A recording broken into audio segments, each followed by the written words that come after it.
Hi, this is Rick with another video. Today I'm going to talk to you about why drummers play with their arms crossed.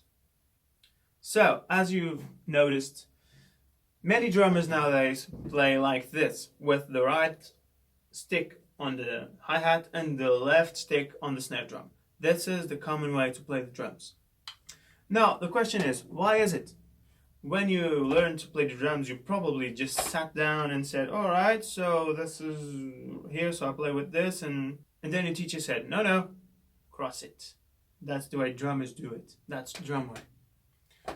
So, why is it? I'm going to explain to you why this happened, why this is the norm. If you travel back to the late 1800s in New Orleans, you would notice that there's these marching bands. In these marching bands, you normally have three percussionists. One that plays the snare drum, one that plays the kick drum, and then another one playing the cymbals. If you notice, to play the snare drum while walking on that period, you had to wear a band, like a rope, to grab the snare drum. And the snare drum would rest tilted.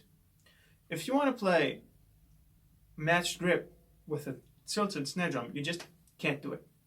So what they did was they started playing with the traditional grip, which is this one. So they would play with the left hand tilted and the right hand matched. So they would play it like that. So what happened was, ragtime came to be.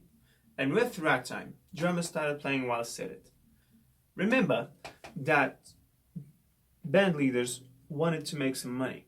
And hiring one guy was cheaper than hiring three guys. So what started happening was, drummers, since they were seated, started to play more than one instrument at a time. So double drumming was born.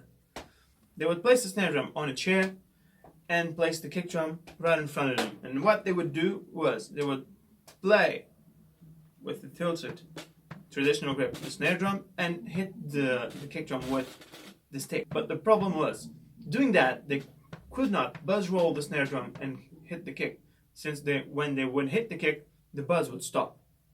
So what they did, they invented a kick drum pedal.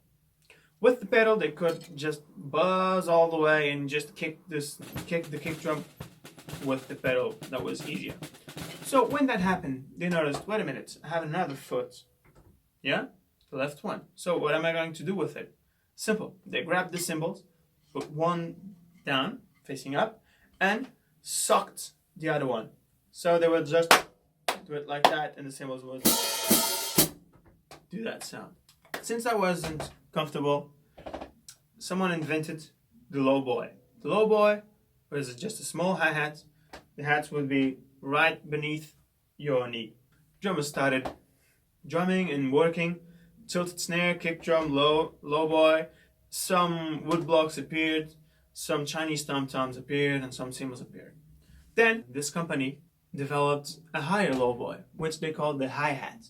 With the hi-hat, the highs were high enough so you could hit them with the stick. But remember, drummers were playing with a tilted snare drum, meaning they were playing like this. So when the hat came up, they just couldn't do it this way, because this is imbalanced, this is wrong. So what they did was, they just grabbed the right hand and crossed it. And this is where the crossing started. So, they started playing this way, then rock and roll appeared. And with rock and roll, drummers needed stronger snare drum. So playing the snare drum strongly this way isn't that easy. So what they did was they started using the matched grip. When they did it, they just kept playing with the right hand on the hi-hat and just kept this going. And since then, this has been the main way to play the drums. Is it wrong? Is it right? That's a subject for another video.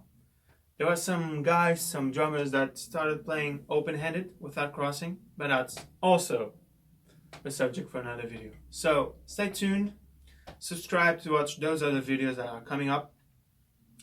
Like, if you enjoy this, if you think this was informative, share it with anyone that has this doubt, any drum friends of yours, and musicians. I want this to be informative so people can know what happened And if you have any suggestions, just leave them on the comments. I read all of them. So thank you very much. Have a nice day. Have fun. See you next time.